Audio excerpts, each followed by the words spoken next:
하나님의 은혜와 평강이 함께하기를 기도드립니다. 오늘도 우리 주님께서 주시는 은혜 가운데 거하고 그 은혜를 누리고 나누는 세상에서 가장 행복한 하루가 되기를 주님의 이름으로 기도합니다. 매주 목요일 새벽은 하나님께 쓰임받은 사람들에 대해서 우리가 말씀을 함께 묵상하고 있습니다. 지난 시간까지는 모세에 대해서 우리가 2번에 걸쳐서 말씀을 묵상하였고, 오늘은 모세 다음으로 이스라엘을 이끄는 지도자 여호수아에 대해서, 여호수아가 모세 다음으로 하나님께 쓰임받은 사람이 된 그 이유에 대해서 우리가 함께 말씀을 묵상하기를 바랍니다. 오늘 본문은 모세가 가나안 땅을 정탐하러 사람을 보냈습니다. 12명을 보냈고 그 중에 10명은 부정적인 보고를, 2명은 긍정적인 보고를 하고 있습니다. 이에 하나님은 진노하셔서 긍정적인 보고를 한 2명만이 가나안 땅에 들어가게 허락하시고 나머지는 광야에서 40년 생활을 하면서 세대를 교체하게 될 것이라고 말씀을 하시게 됩니다. 2명의 긍정적인 보고를 한 사람은 우리가 잘 알고 있는 여호수아와 갈렙입니다.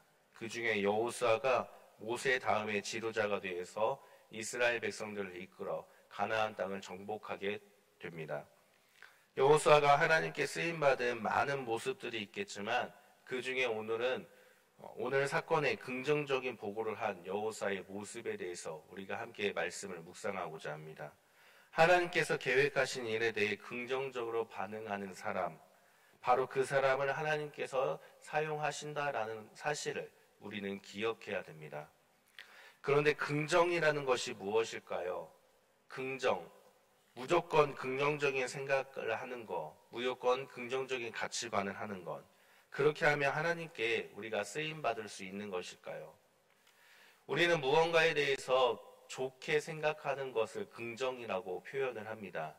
그런데 이 긍정이란 단어가 단순히 무언가에 대해서 좋게 생각하는 것이 아니라 국어사전을 보면은 옳다고 생각하고 인정하는 것이란 뜻을 가지고 있습니다. 여호수아가 긍정적인 보고를 했다라는 것은 정탐을 통해서 하나님께서 하신 그 말씀이 옳은 것이라고 인정을 했다라는 뜻을 가지고 있는 것입니다. 여기서 한 가지 더 생각해 볼 것은 긍정의 반대, 부정, 그것은 하나님께서 하신 말씀이 옳지 않다라는 것을 의미하는 것입니다. 여호수아와 갈렙을 제외한 10명의 정탐꾼들은 가나안 땅을 정탐하였는데 하나님께서 앞서 계속 하신 말씀들이 옳다고 인정하지 않았다, 그래서 부정적인 보고를 했다라는 의미를 가지고 있는 것입니다. 하나님은 분명히 이스라엘 백성들에게 가나안 땅, 약속의 그 땅은 풍요롭고 그 땅에 들어갈 것이다 라고 말씀을 하셨는데, 하나님이 하신 말씀에 대해 10명은 부정, 즉 하나님이 하신 말씀이 옳지 않았다, 들어갈 수 없다라고 말하였고, 2명만이 하나님이 하신 말씀이 옳다, 하나님 하신 말씀대로 우리가 들어갈 수 있다라고 인정을 하였다라는 뜻입니다. 모세가 13장에서 정탐꾼을 보냅니다. 모세가 정탐을 하라는 부분은 13장 18절부터 보면은 땅이 어떠한지와 그 땅이 거민이 강한지 많은지, 땅이 좋은지, 성읍이 견고한지, 토지가 비옥한지, 메마른 나무, 열매가 많이 맺는지, 그러한 것들을 보고 오라고 정탐을 보낸 것입니다. 그런데 10명의 정탐꾼은 정탐을 한 후 정탐한 내용에 있어서 자신들이 본 그대로 사실을 말하면 되는데, 그렇지 아니하고 자신들의 생각을, 하나님께서 약속의 땅에 대해서 말씀하신 그 말씀에 대해서 인정하지 않는다는 자신들의 생각을 말하였다라는 뜻입니다. 우리 13장 32절 말씀을 다시 한번 같이 읽어보겠습니다. 32절 함께 읽겠습니다. 이스라엘 자손 앞에서 그 정탐한 땅을 악평하여 이르되 우리가 두루 다니며 정탐한 땅은 그 거주민을 삼키는 땅이요 거기서 본 모든 백성은 신장이 장대한 자들이며. 아멘. 이스라엘 자손 앞에서 그 정탐한 땅을 악평하여 이르되, 부정적인 보고를 한 10명은 악평을 했다라고 합니다. 악평이 무슨 뜻입니까? 악평이라는 것은 나쁜 소식, 또 한편으로는 모욕이라는 뜻을 가지고 있습니다. 하나님은 이스라엘 백성들에게 풍요롭고 살기 좋은 땅, 하나님이 약속한 그 땅에 대해서 말씀하셨고 그 땅을 들어갈 수 있을 것이다 라고 말씀하셨는데, 그 땅을 정탐하고 온 정탐꾼이 하나님께서 하신 말씀과는 정반대로 나쁜 소식들만 전하고 모욕적인 말, 하나님에 대해서 모욕적인 말을 하였다라는 뜻입니다. 정탐꾼이 정탐한 땅에 대해서 악평한다라는 것은 사실 그대로 말한 것이 아니라 자신들의 생각을 말한 것입니다. 그것은 결국 하나님께서 하신 말씀에 대해서 옳지 않다라는, 인정할 수 없다라는 자신들의 생각을 말한 것이고, 이것을 다른 말로 표현한다면 하나님을 불신한다라는 의미를 가지고 있는 것입니다. 그러나 여호수아는 어떻습니까? 10명의 부정적인 보고를 듣고 하나님에 대해 불신하면서 악평을 듣고 있는 이스라엘 백성들은 밤새 통곡하였습니다. 그러한 이스라엘 백성들에게 여호수아가 이렇게 말씀합니다. 우리 14장 9절 말씀을 함께 읽어보겠습니다. 14장 9절 함께 읽겠습니다. 다만 여호와를 거역하지는 말라. 또 그 땅 백성을 두려워하지 말라. 그들은 우리의 먹이라. 그들의 보호자는 그들에게서 떠났고 여호와는 우리와 함께 하시느니라. 그들을 두려워하지 말라 하나. 아멘. 여호수아는 그 땅의 백성들이 아무리 강하더라도 하나님께서 원하신다면 우리를 그 땅에 들이시고 그 땅을 우리에게 주실 것이다 라고 14장 8절에서 말씀하시면서 9절에서 다만 여호와를 거역하지 말라라고 말씀합니다.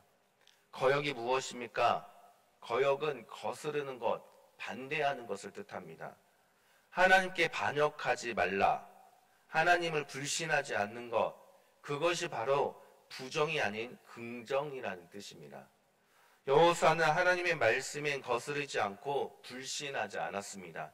하나님이 주실 것이라는 확신을 가지고 염려하지 말고 하나님 말씀이 우리를 그 땅에 들어가게 하신 하나님 말씀을 인정하고 하나님을 신뢰하여라 라고 그렇게 말하였던 것입니다. 바로 이러한 모습 때문에 여호수아는 하나님께 선택을 받아서 모세 다음의 지도자로서 이스라엘 백성들을 이끄는 데 쓰임을 받았다라는 것을 우리는 기억해야 됩니다. 그렇기 때문에 우리는 하나님의 뜻, 하나님의 말씀에 거스르지 않고 거역하지 말고 악평하지 말아야 됩니다. 우리가 하나님의 뜻에 긍정적으로 살아갈 때, 다시 말하면 하나님께서 우리에게 하신 말씀들을 기억하고 그 사실들을 우리의 삶에서 인정하면서 그러한 약속의 말씀을 하신 하나님을 신뢰하며 살아갈 때 하나님은 우리의 삶에서 우리를 통해서 우리를 이끄실 것임을 믿으시기를 바랍니다. 거역의 반대말은 순종입니다.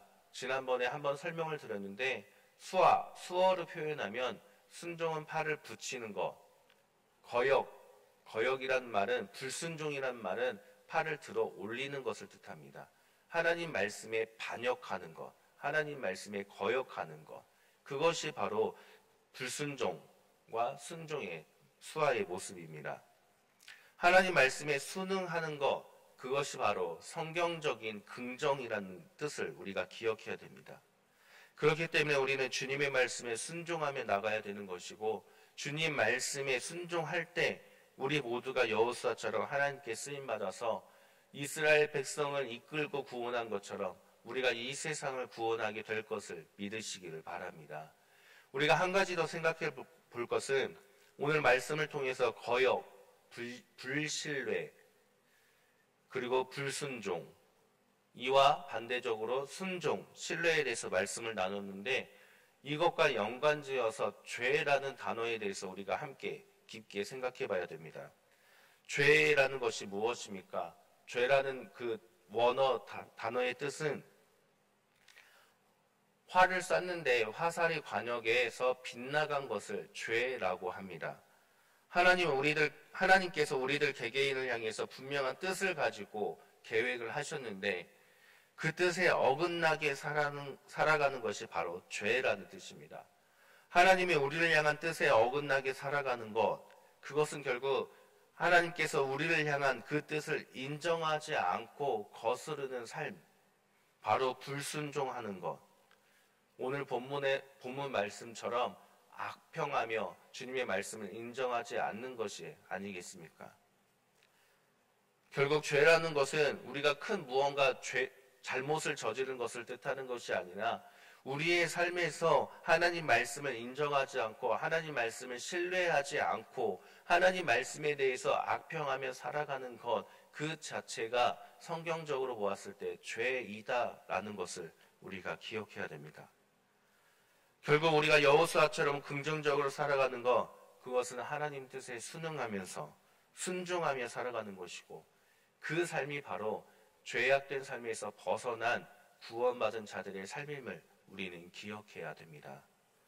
사랑하는 성도님들, 그렇기 때문에 우리는 하나님의 뜻에 집중하고 하나님 뜻이 무엇인지를 물으면서 하나님 뜻을 이루며 살아가기 위해서 발버둥 쳐야만 하는 것입니다.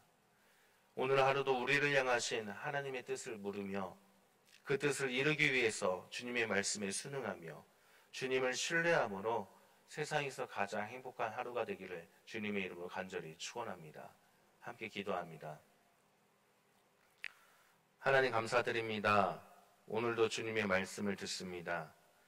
똑같은 상황임에도 불구하고 하나님의 뜻을 거스르지 않고 순응하며 하나님을 거역하지 않은 여호수아처럼 우리 모두가 우리의 삶에서 주님의 뜻을 묻고 주님의 뜻대로 순응하며 살아가게 하여 주옵소서. 오직 주님의 말씀에 순종함으로 긍정의 삶을 살아감으로써 여호수아처럼 주님께 쓰임받는 우리 모두가 되게 하여 주옵시고 우리를 통해서 이 세상을 이끌고 구원할 수 있도록 주님 우리의 삶 가운데 임재하여 주옵소서. 예수 그리스도의 이름으로 기도드립니다. 아멘.